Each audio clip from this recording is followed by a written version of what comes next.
लौट आया है बेबाक। वही तेवर, वही अंदाज, आपके मुद्दे बेबाकी से उठाएंगे। सत्ता का दूसरा कार्यकाल और सवाल अभी विपक्ष से। सवाल तो उससे होगा जिसके हाथ में ताकत हो, जिसके हाथ में पुलिस हो, संस्थाएं हो और मीडिया जिसके सामने नतमस्तक हो। सवाल तो उससे होगा ना। हम लेकर आए खबरों का एक ऐसा शो जिसमें सवाल होंगे सीधे, बेलाग और बेबाक उनसे जो सवालों से बचते हैं, जिनके हाथ में ताकत है। बेबाक सिर्फ द लाइव टीवी पर।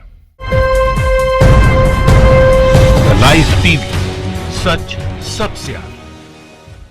दोस्तों, मैं अब्बास हफीज हूं। किसान आंदोलन की जो आग है अब बीजेपी के नेताओं के घरों तक जा पहुंची है। बीजेपी की सरकार के हरियाणा के गृह मंत्री अनिल विज को, गृह मंत्री हैं, एक जगह से भागना पड़ा है किसानों की वजह से। किसान उनका विरोध कर रहे थे, उनसे कह रहे थे यहां से जाओ, तुम्हारी सरकार जो हमारे बारे में कह रही है उसके बाद हम तुमको यहां नहीं बैठने देंगे। और आखिर के अंदर मैं आपको वीडियो दिखाऊंगा, इनको बाकायदा भागना पड़ा है अपने पूरे तामझाम के साथ, पूरी सिक्योरिटी के साथ। पहले आप ये वीडियो देख लीजिए क्या हुआ है पंजो खड़ा साहिब में। जो गुरु पर्व पे वो पहुंचे थे, वहां पर जो हालत हुई है, ये हरियाणा के गृह मंत्री हैं, बीजेपी के कद्दावर नेता हैं अनिल विज। देखिए किसानों ने क्या हाल किया है पहले।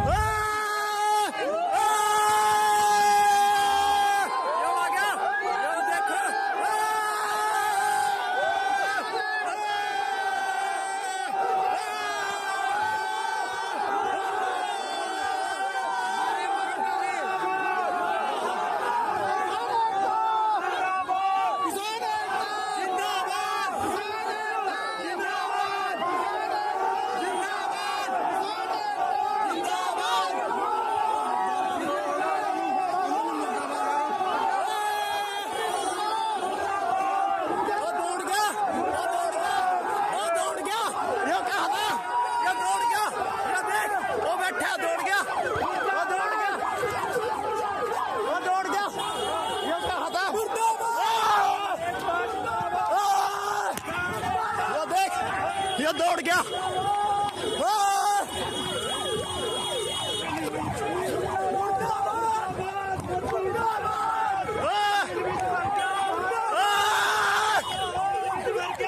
दोस्तों, ये जो नेता थे जिनका विरोध हो रहा है, ये अनिल विज थे, हरियाणा के गृह मंत्री। ईटीवी ने खबर भी छापी है। अंबाला पंजोखड़ा साहिब पहुंचे अनिल विज को किसानों ने दिखाए काले झंडे। असल में ये इन्होंने क्या किया था, किसानों ने वहां कहा कि तुम एक तो यहाँ पर आ रहे हो, ये इनका गोद लिया गाँव है। पंजोखड़ा जो है वहाँ, ये उनका गोद लिया गाँव है अनिल विज का, इसलिए वहाँ पहुँचे थे। पंजोखड़ा साहिब जो गुरुद्वारा है, वहाँ ये माथा टेकने गए थे। अब वहाँ पर किसानों ने गुस्से के अंदर कहा कि तुम्हारी बीजेपी की सरकार तुम्हारे ही कहने के ऊपर, मतलब उन्होंने कहा कि गृह मंत्री अनिल विज के ही कहने पर आंसू गैस छोड़ी गई हरियाणा में किसानों को रोकने के लिए, और उनके ऊपर पानी डाला गया। और आंसू गैस के आदेश आपके थे, आप यहाँ से निकलो, और हम सब किसान हैं वहाँ पे, और हमको खालिस्तानी बताते हो, पगड़ी देखकर, दाढ़ी देख के खालिस्तानी कहते हो।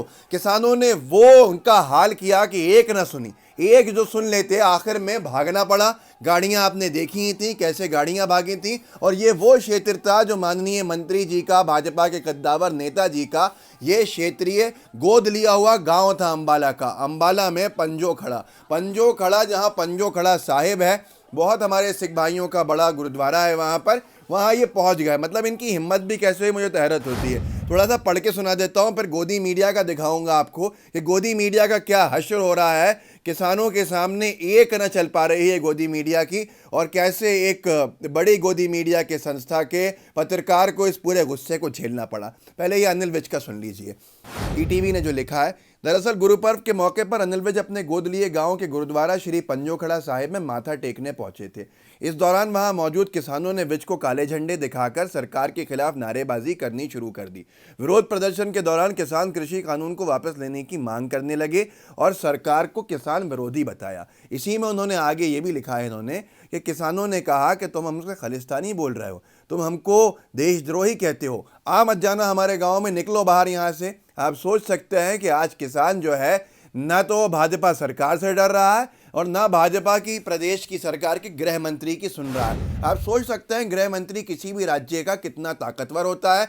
लेकिन अब ये आग जो किसानों के खेत में लगाई थी, ये अब इनके कद्दावर नेताओं तक जा पहुंची है, जिसकी आंच से अब ये भागने को मजबूर हो गए।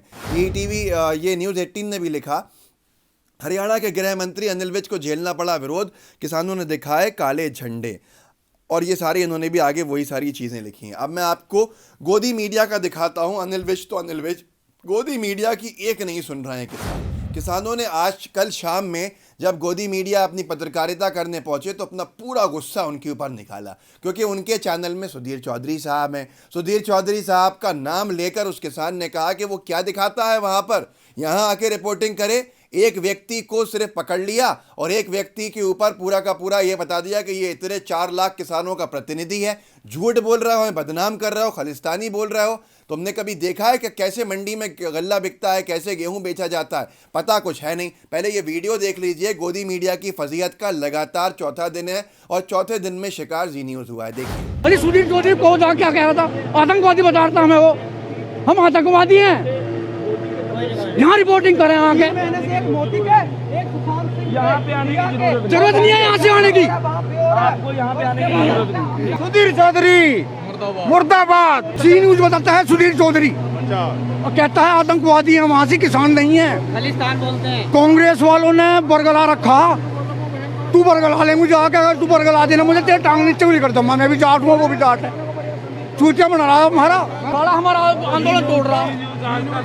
जवाब दिखा देने आओ मत यहाँ पे। कोई एक्टर हो जाए, साला कोई नेता हो जाए, अभिनेता हो जाए, आगे आगे आगे पीछे कुत्ते के जैसे भागेंगे। अभी कोई यहाँ से मंत्री की गाड़ी चले जाए, पीछे तलवे चाटेंगे कुत्ते के जैसे। और कोई किसान बेचारा अगर कहीं मर रहा है तब साला जे कोई नहीं आता, कोई नहीं आता तब जे कि किसान का जे हुआ, उसकी फसल इस रेट में बिकी, जे गंदा हुआ, जे वो हुआ।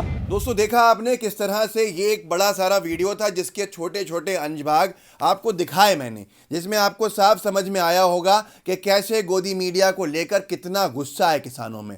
अभी तक तो सीएए के आंदोलन को बदनाम किया था, 370 के आंदोलन को जम्मू कश्मीर में बदनाम किया था, अपने हितों के लिए जब दलित सड़कों पर आए उनको बदनाम किया, लेकिन अब किसानों को बदनाम करना इतना भारी पड़ गया गोदी मीडिया को, जिसकी कल्पना गोदी मीडिया ने नहीं की थी। अब आपको ये समझना होगा कि कैसा गठजोड़ है, कैसा गठबंधन है गोदी मीडिया में और बीजेपी सरकार में। बीजेपी सरकार की लाख गलतियां, लाख नाकामी, लाख गलत काम, उन सब को छिपाने के लिए टीवी के ऊपर एक एक घंटे खड़े होके गोदी पत्रकार जो पत्रकारिता को बदनाम कर रहे हैं और उन सब लोगों का नाम खराब कर रहा है जो आज भी सच्ची पत्रकारिता करते हैं। वो गोदी मीडिया के नामचीन चेहरे किसानों को देशद्रोही बताने लगे, किसानों को खालिस्तानी बताने लगे। बस ये इन पे भारी पड़ गया। ये इन पे ही भारी नहीं पड़ा बल्कि हरियाणा के गृह मंत्री अनिल विज का भी आपने हाल देख लिया कि उन पर भी कितना भारी पड़ा। बीजेपी की अगर समझती है कि बीजेपी सत्ता के दम पर, सत्ता की ताकत पर किसान भाइयों को, अन्नदाता को दबा देगी, कुचल देगी, उनके आंदोलन को कुचल देगी, तो ये उसकी गलत फहमी थी। हरियाणा के अंदर अनिल विज का ऐसा विरोध शायद कभी किसी ने सोचा नहीं था कि गृह मंत्री को अपने पूरे ताम झाम के साथ, लाव लश्कर के साथ ऐसे भागना पड़ेगा। ये किसानों का गुस्सा आपके सामने है। गोदी मीडिया के नामचीन चेहरे, ये बेचारे पत्रकार वहाँ पत्रकारिता करने जैसे भी जा रहे हैं, लेकिन इनके बॉसेस की वजह से जो स्टूडियो के अंदर बैठ के गलत बयानबाजी करते हैं, गलत बयानी करते हैं, उसका गुस्सा इनको ऐसे भुगतना पड़ रहा है। दोनों चीज़ें आपके सामने हैं। लोगों तक पहुंचाइएगा, लोगों को जागरूक कीजिएगा, बताइएगा किसान गलत नहीं है। किसान को गलत तरीके से प्रोजेक्ट गोदी मीडिया और बीजेपी जो कर रही है उसका अब गुस्सा किसान का निकल रहा है। वो कब तक बर्दाश्त करे? एक तरफ किसान विरोधी बिल वापस नहीं लिए जा रहे हैं, दूसरी तरफ किसानों को रात में ठंडा पानी डाला जाता है उनके ऊपर, दूसरी तरफ आंसू गैस छोड़ी जाती है। ये क्या अंग्रेज़ों की सरकार चल रही है? क्या ये अंग्रेज़ों की हुकूमत है या हम एक तानाशाही सरकार के अंडर हैं? ये आपको खुद सोचना पड़ेगा। लोकतंत्र में ये चीज़ें गलत हैं। कनाडा जैसे देश ने भी निंदा की है किसानों पर अत्याचार की। इस वीडियो को आगे बढ़ा के लोगों को जागरूक कीजिए कि बीजेपी नेताओं को कैसे अब खदेड़ खदेड़ के जो भीड़ है बाहर निकाल रही है और एक न सुन रही है, और गोदी मीडिया का भी यही हाल कर दिया है। लाइव टीवी के बेल आइकन को ज़रूर दबाइएगा ताकि जो वीडियो आए उसको आपको नोटिफिकेशन मिल जाए। फेसबुक पे देख रहे हैं तो फेसबुक के पेज को लाइक कीजिएगा और फेसबुक पे भी इस पोस्ट को साझा कीजिएगा। जय हिंद, जय भारत, जय किसान, जय जवान। लाइव टीवी, सच सबसे आगे।